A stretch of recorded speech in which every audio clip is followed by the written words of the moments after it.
buenas tardes. Mi nombre es Emerson Baltodano Martínez. Soy interno universitario de la Universidad Autónoma de Centroamérica. Estoy en el bloque de pediatría en el Hospital Clínica Bíblica y hoy les traigo el seminario de glomerulonefritis aguda postinfección y síndrome nefrótico. Este seminario está bajo la supervisión del doctor Aguilar, pediatra del Hospital Clínica Bíblica. Entonces, como parte introductoria, vamos a ver un poco lo que es la agenda. Vamos a iniciar en ambos temas, sería definición, epidemiología, etiología, ver un poco la fisiopatología, la histopatología, manifestaciones clínicas, cómo vamos a llegar al diagnóstico, orientarlo y manejo.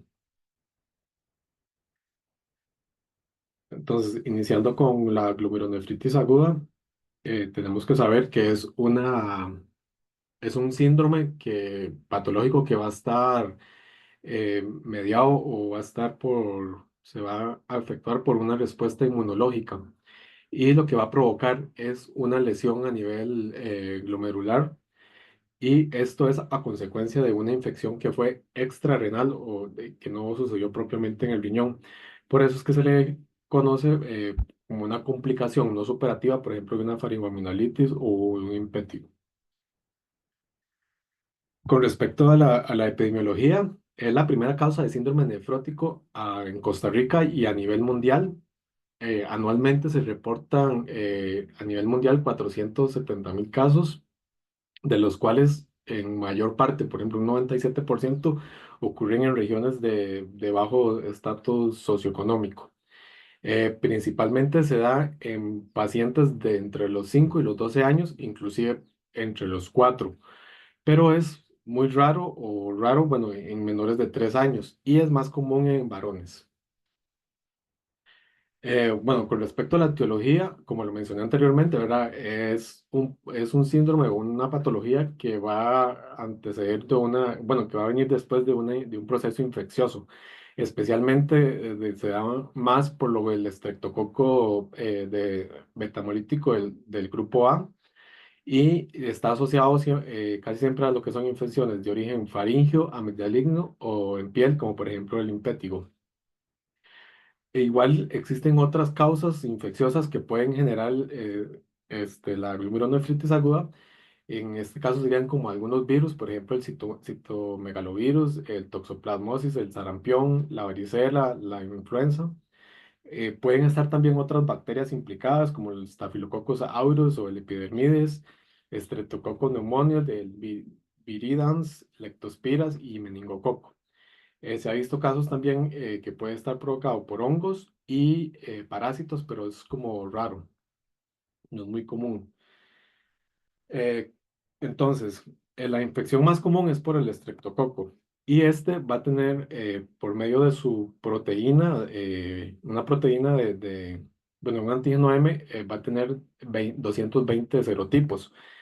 Entonces, hay unos de esos serotipos que van a estar asociados a cierto tipo de infecciones. Entonces, por ejemplo, las infecciones de faringias, los serotipos que están asociados son el serotipo 1, 2, 4, 2 y 25. Y, por ejemplo, en infecciones cutáneas, los serotipos que van a estar asociados son el 2, 42, 49, 56, 57 y 60. Y no solamente pueden provocar infecciones a nivel de faringe o a nivel cutáneo, sino que también pueden presentarse en pacientes que sufrieron, bueno, neumonías, bronconeumonías, endocarditis, que tienen algún tipo de acceso a nivel de vísceras, fiebre tifoidea, brucelosis, hepatitis, sífilis congénita y paludismo. Entonces, como parte de la fisiopatología, tenemos una serie de procesos, ¿verdad? Que primero tenemos que comprender que es causado por un proceso como inmunológico, ¿verdad? Debido a una respuesta inmune que va a tener diferentes etapas o diferentes procesos. Entonces, primeramente va a haber un daño inmunológico. Después que sucedió la infección, bueno, se generaron como inmunocomplejos que estos van a andar como circulantes que fueron como antígenos del germen. Entonces, estos van a llegar a nivel de renal, a nivel de glomerular y lo que van a provocar, bueno, se van a quedar ahí y lo que van a provocar es que a nivel local, in situ, también se formen como complejos inmunes. Entonces, estos dos van a tener como una reacción cruzada que se le va a llamar mimetismo molecular. Y entonces esta reacción es lo que va a desencadenar como la respuesta o la actividad inmune a nivel local. Después va a provocarse un daño inmunológico que tenemos que, bueno, los antígenos, ¿verdad? Que van a provocar que, bueno, los antígenos que se van a provocar las toxinas, perdón, que se van a provocar que se creen antígenos, por ejemplo, el estreptococo. Tenemos lo que es el receptor de plasmina, que se va a estar muy asociado a nefritis. Enzimas glucolíticas que van a tener como actividad enzimática, exotoxina B, que es una exotoxina pirógena que es producida por el estreptococo. Y todas estas son capaces a nivel local de activar lo que sería el complemento. Entonces, una vez que se active el complemento, se van a liberar como sustancias quimiotácticas o lo que sabemos que es para el reclutamiento de leucocitos, ¿verdad? Entonces van a llegar leucocitos al sitio y van por medio de un complejo de ataque de membrana que es el CB9, se van como a quedar en el sitio. Después se va a activar una cascada de coagulación que esto lo que va a hacer es provocar formación de trombos, depósitos de fibrina, que a su vez también va a provocar lo que es una activación y un consumo de plaquetas. Y como parte del proceso quimiotáxico también se van a reclutar células polimorfonucleares que lo que van bueno, son varias células, más que todo son leucocitos que van a llegar y que son, por ejemplo, neutrófilos, macrófagos y monocitos. Estas células a nivel local ahí lo que van a hacer es liberar moléculas vasoactivas, proteasas, citoquinas, prostaglandinas, factores de crecimiento, radicales de oxígeno y todo esto va a contribuir a lo que es el daño del glomérulo. Ahora, con respecto a la histopatología, a nivel de microscopio óptico, lo que se va a ver es una proliferación por la parte del factor de crecimiento, ¿verdad? Una proliferación endocapilar, y a su vez también una proliferación de celular difusa. Más que todo eso es como a nivel endotelial y en menor grado en células mesangiales. Y en la parte de la luz del capilar y del mensajio, lo que va a haber es como pues, las células polimorfonucleares, por ejemplo, los monocitos y los sinófilos, van a provocar como un tipo de oclusión capilar y esto lo que se va como a asociar a que exista como una disminución en la tasa de filtración glomerular. Eh, a través de la inmunofluorescencia o la microscopía óptica, electrónica, perdón, lo que vamos a ver en los capilares y en el mesangio son depósitos de complemento 3, del C3. E inclusive pueden haber inmunoglobulinas, la G, la M y la A, y también depósitos de fibrina y otros componentes. Este C3 se va a acumular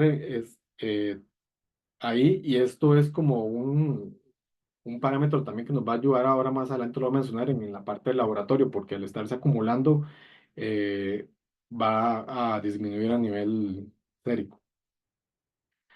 Dentro de las manifestaciones clínicas, tenemos que recordar, ¿verdad?, que es un proceso que se va a dar después de un proceso infeccioso. Entonces va a ocurrir la infección y luego van a venir lo que son las manifestaciones renales. Y por ejemplo, en las que son como las más comunes que se ve, por ejemplo, en una faringoamigdalitis, se ha visto que las manifestaciones renales pueden aparecer dentro de la primera y tercera semana. Y lo que sería a nivel de piel, por ejemplo, el impétigo, a la tercera o a la sexta semana. Ahora, como manifestaciones clínicas principales, lo que se nos va a presentar es un síndrome nefrítico agudo, que va a consistir en una triada. El paciente va a presentar hematuria, hipertensión y un edema. Y también puede presentar oliguria. Entonces, la hematuria puede ser a nivel macroscópico o microscópico. Y entonces a macroscópico vamos a ver que va a cambiar, nos pueden decir que cambió de color la orina, que está más oscura o de color Coca-Cola, por ejemplo. Con respecto a la hipertensión, algunos niños refieren como dolor de cabeza Y el edema generalmente va a ser a nivel facial y periorbitario. Entonces, con respecto a la hematuria, tenemos que tener presente que los padres van a consultar por eso, es como el principal motivo de consulta. Tener en cuenta que es una hematuria que va a ser indolora, que como lo mencioné anteriormente, puede presentarse microscópica y macroscópicamente. Microscópicamente se va a presentar en el 95% de los pacientes y esta puede persistir por lo menos por un año. Y macroscópicamente se va a ver en un 25% de los pacientes y puede tener una duración de 10 días. Para descartar o buscar la hematuria, podemos pedir un sedimento urinario. Entonces, lo que nos van a reportar son glóbulos rojos dismórficos o cilindros eritrocitarios. Con respecto al edema, ¿verdad? Principalmente va a ser causado por la sobrecarga de volumen y a su vez por una disminución lo que es la filtración glomerular. Esta va a estar presente de entre un 60 a un 95 de los pacientes. Usualmente va a ser facial o periorbitario. A veces puede ser generalizado, pero este se caracteriza que tiende como a aparecer en horas de la tarde. Y una característica que tiene es que va a ser un edema duro, no va a presentar lo que conocemos como el signo de fobia. Con respecto a la hipertensión, igualmente recordando lo que es la fisiopatología, ¿verdad? La hipertensión que se puede dar por un aumento de volumen, en este caso el paciente está teniendo un incremento de volumen y a su vez va a provocar un aumento del gasto cardíaco y un aumento de las resistencias periféricas. Se dice que la hipertensión puede aparecer entre un 60 y un 80% de los pacientes y de este porcentaje, un 50% es posible que necesiten tratamiento antihipertensivo. Y entre otros síntomas que pueden presentarse, pueden ser cefalea, bueno, síntomas inespecíficos, pueden ser cefaleas, malestares generales, vómitos, dolor abdominal y astenia, pero no son como subjetivos de la enfermedad, del síndrome, pero pueden estar presentes. Entonces, para llegar al diagnóstico, para orientarnos con el diagnóstico, es importante hacer una buena historia clínica, un examen físico completo que nos vaya a orientar, por ejemplo, la historia clínica, indagando sobre si el paciente anteriormente tuvo algún tipo de infección, si necesitó algún tipo de antibiótico, el examen físico, buscar, por ejemplo, si hay infecciones activas, ya sea en piel o buscar en faringe, en garganta. Y podemos orientarnos también por laboratorios iniciales, podemos pedir un hemograma que se nos va a presentar una anemia leve que va a ser como por una hemodilución. Y puede haber una leucocitosis que nos va a indicar datos de inflamación.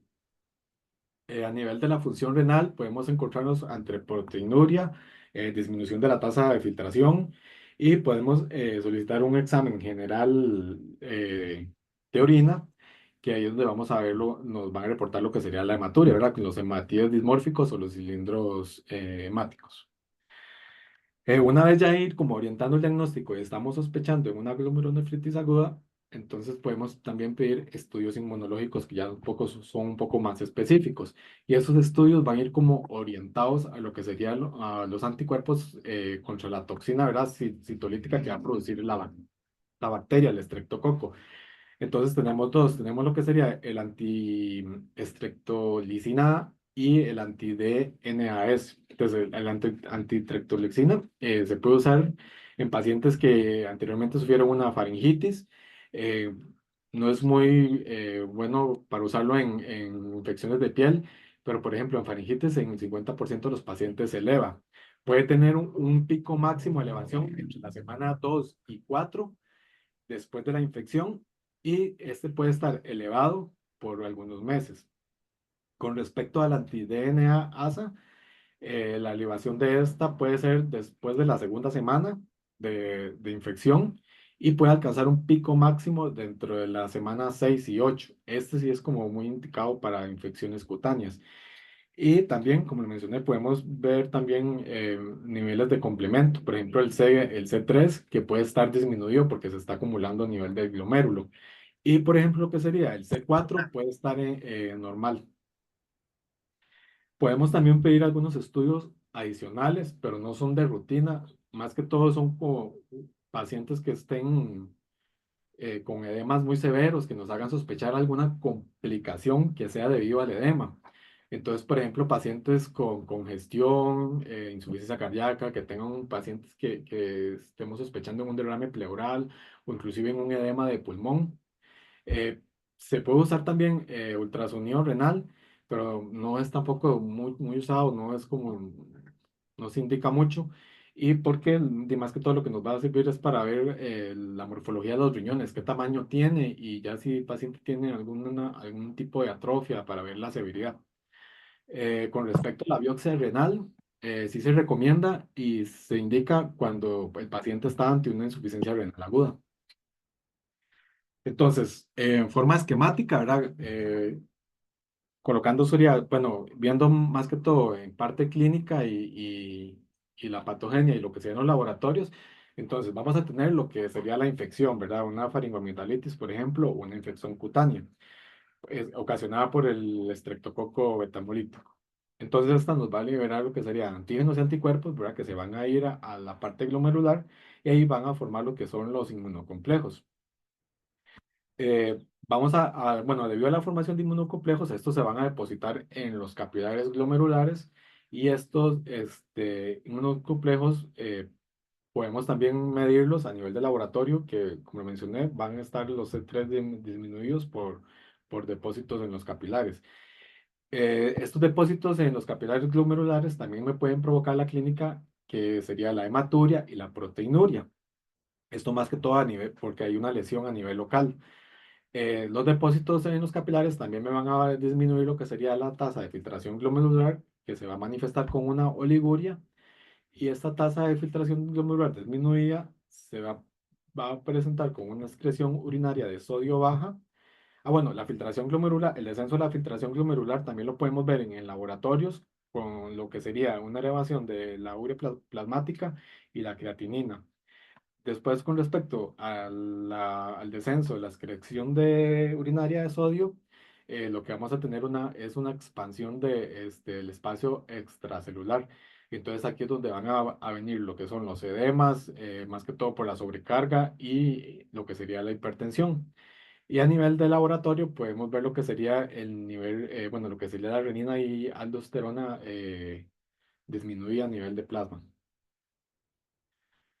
Con respecto al manejo, el manejo siempre va dirigido como a las complicaciones que el paciente puede tener debido a la sobrecarga de volumen, ¿verdad? Entonces, inicialmente lo que se puede hacer es una restricción de líquidos y sodio, más que todo enfocado como una dieta hiposódica.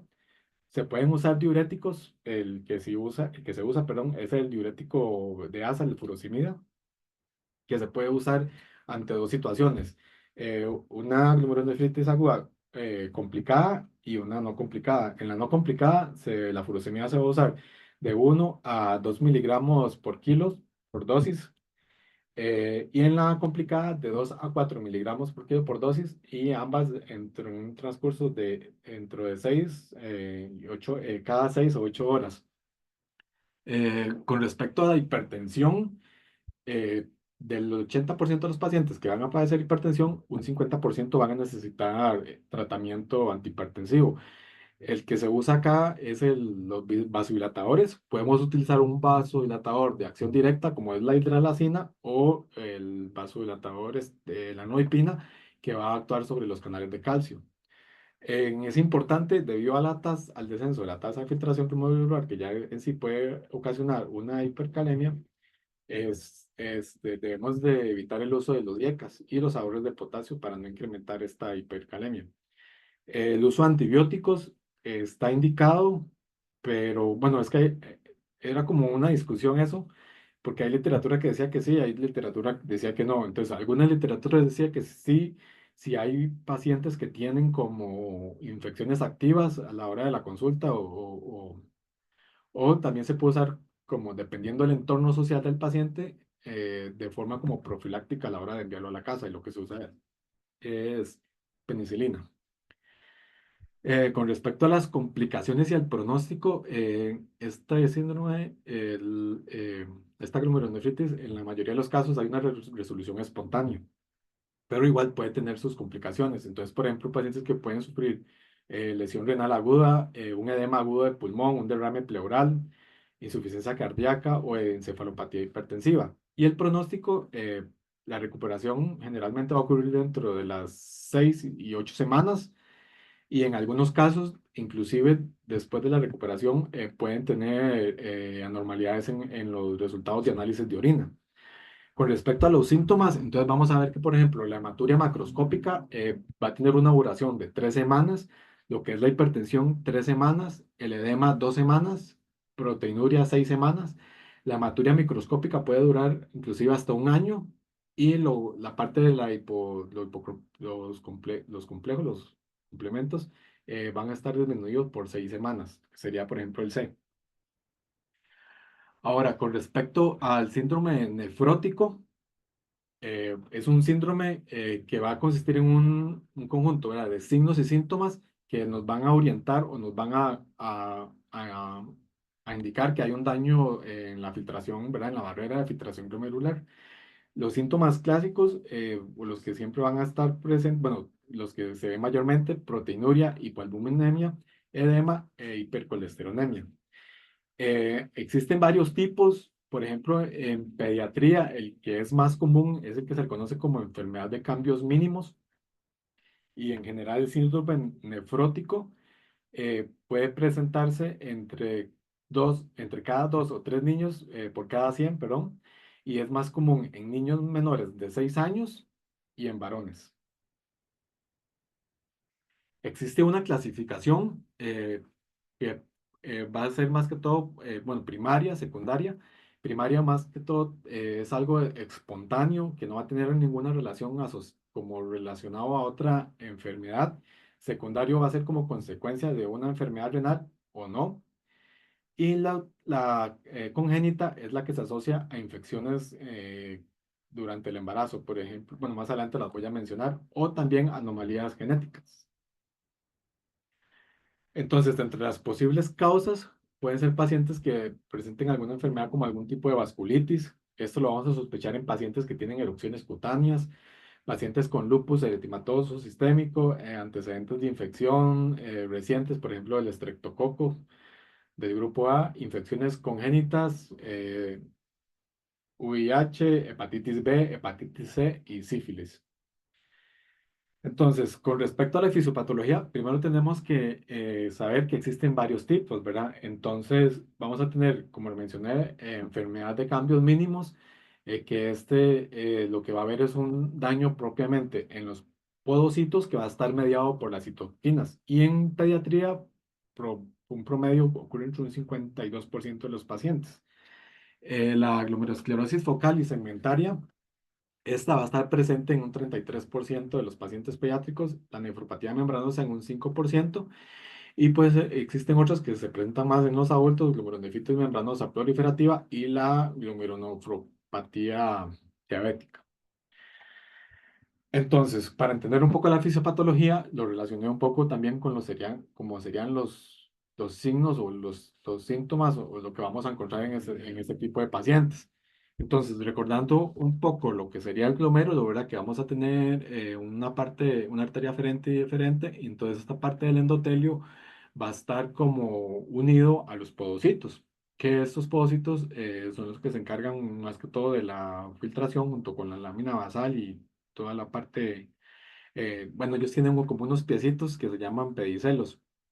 Ahora, recordemos entonces que esto va a funcionar más que todo por la electronegatividad, ¿verdad? Entonces, va a permitir el paso de algunas sustancias y también por otros mecanismos de transporte. Entonces, por ejemplo, la proteinuria se va a dar por una pérdida de la electronegatividad de la membrana basal, ¿verdad? Que entonces lo que pasa es que recordemos que la membrana es de carga negativa y las proteínas son negativas, entonces estas se repelen y no se filtran. Pero al haber un problema en la membrana, entonces las proteínas se van a fugar y esto es lo que va a provocar la hipoalbuminemia o la proteinuria. Con respecto a la hiperlipidemia, acá lo que sucede es que al haber tanta fuga de, de proteínas, por ejemplo, de la albúmina, el hígado lo que va como a percibir esto y lo que va a provocar es la creación de más albúmina. Lo que pasa es que las lipoproteínas llevan como el mismo camino y el mismo metabolismo de la albúmina, entonces van a incrementar los niveles de lipoproteínas. Con respecto a la hipercoagulidad, eh, igualmente, ¿verdad? Los pacientes van a aprender proteínas, entonces muchas de estas son las que están involucradas en lo que es la cascada de la coagulación. Eh, y vamos a tener también que el paciente va a tener se le va a ver un aumento en la agregación plaquetaria, esto debido a la hipoalbuminemia. También va a haber como más creación de fibrinógeno y esto es por la parte del edema que al haber una compensación oncótica, lo que va a provocar también es la creación de fibrinógeno. Con respecto a la fisiopatología del edema, existen dos teorías. Una es, bueno, dos, la de Underfield y de Overfield.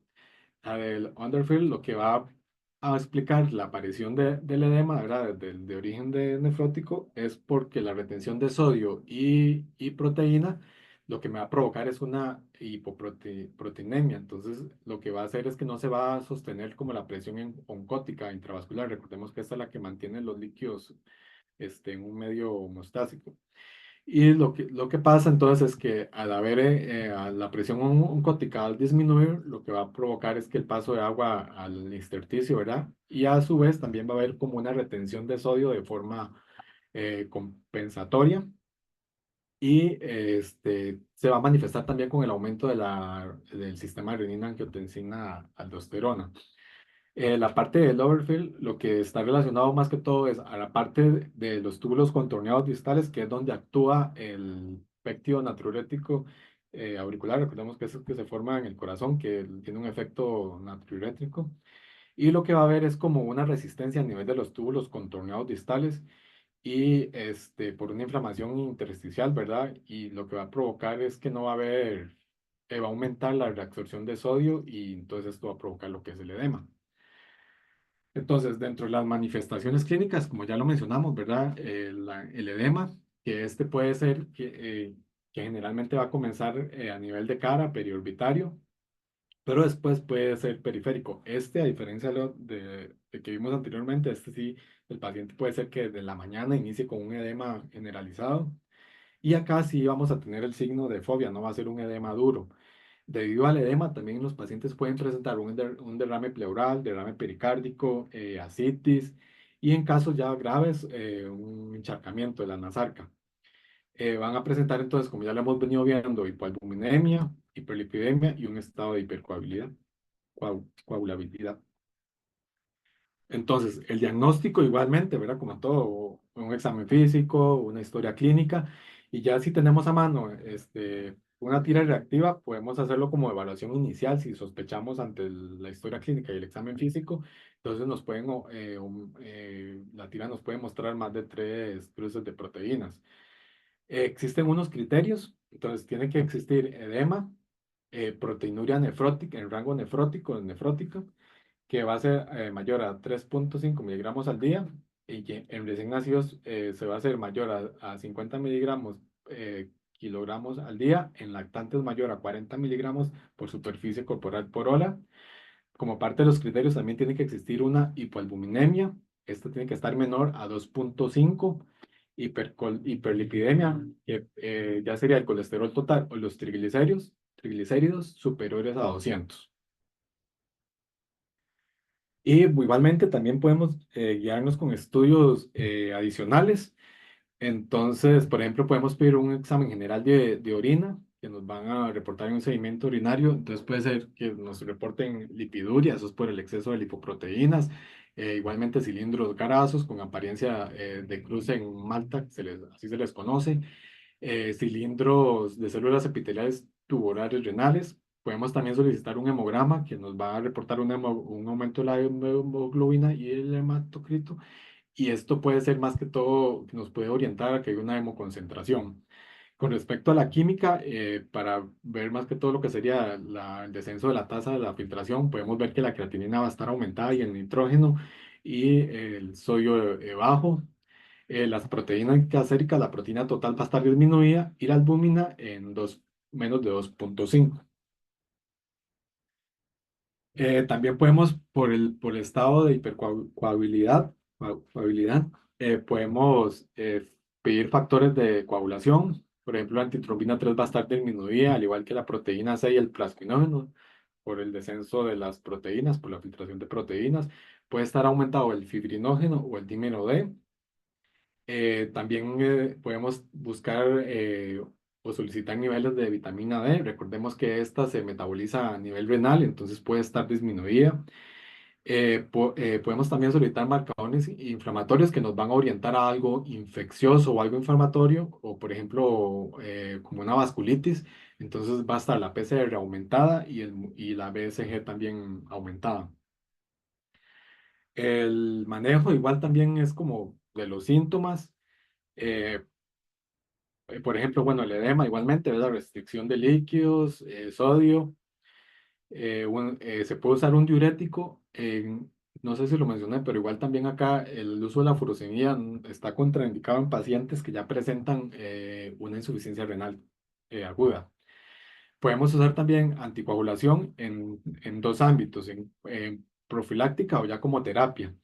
Entonces, por ejemplo, en la parte profiláctica vamos a utilizarlo en pacientes que tengan una hipoalbuminemia menor a 2, un fibrinógeno superior a 6, pacientes que tengan una historia de un evento previo tromboembólicos, pacientes obesos que tengan un IMC superior a 35, niños que tuvieron una cirugía reciente, entonces, bueno, y pacientes con insuficiencia cardíaca. Acá lo que se puede usar sería heparina o warfarina. Y ya cuando serían pacientes para terapia, son pacientes que ya han sufrido trombosis arterial o trombosis venosa o una embolia pulmonar, lo que se usa sería la enoxaparina y la heparina. Con respecto a la hiperlipidemia, se pueden usar estatinas a dosis pediátricas o, bueno, sí, y se pueden usar sería lo que sería la simvastatina, la lovastatina, la torvastatina y la pravastatina. Por ejemplo, la torvastatina se puede usar de 10 a 20 miligramos al día. Con respecto a lo que sería el síndrome nefrótico de cambios mínimos, acá el manejo inicial sería la terapia inmunosupresora. Entonces, por ejemplo, se va a utilizar prednisona. Inicialmente se va a usar por 4 semanas, 60 miligramos por superficie corporal al día. Y después a las siguientes 4 semanas, se va a disminuir a 40. Y luego, finalmente, lo vamos a disminuir de 10 a 15 miligramos por superficie corporal cada 2 semanas o hasta suspender el tratamiento. También existe otra terapia inmunosupresora alternativa donde podemos usar las ciclofosfamidas o inhibidores de calcineurina. Con respecto a las complicaciones, igualmente, ¿verdad? Van a ser relacionadas al edema. Entonces, pacientes que van a tener derrame pleural, derrame pericárdico, asitis, anasarcas. Eh, con respecto a la hipercoagulabilidad, pacientes van a tener eventos tromboembólicos, por ejemplo, embolia pulmonar, trombosis venosa profunda, trombosis venosas pulmonares o trombosis de la vena renal. Debido también a la disminución de proteínas, ellos van a tener lo que son toda la inmunoglobulina y todo el sistema inmune caído. Entonces pueden presentar infecciones bacterianas graves, por ejemplo, peritonitis y, como lo mencioné, hipertensión, pero una hipertensión maligna que puede llegar inclusive a producir problemas cerebrales. Y esta sería la bibliografía y cualquier consulta o pregunta con mucho gusto y muchas gracias por la atención.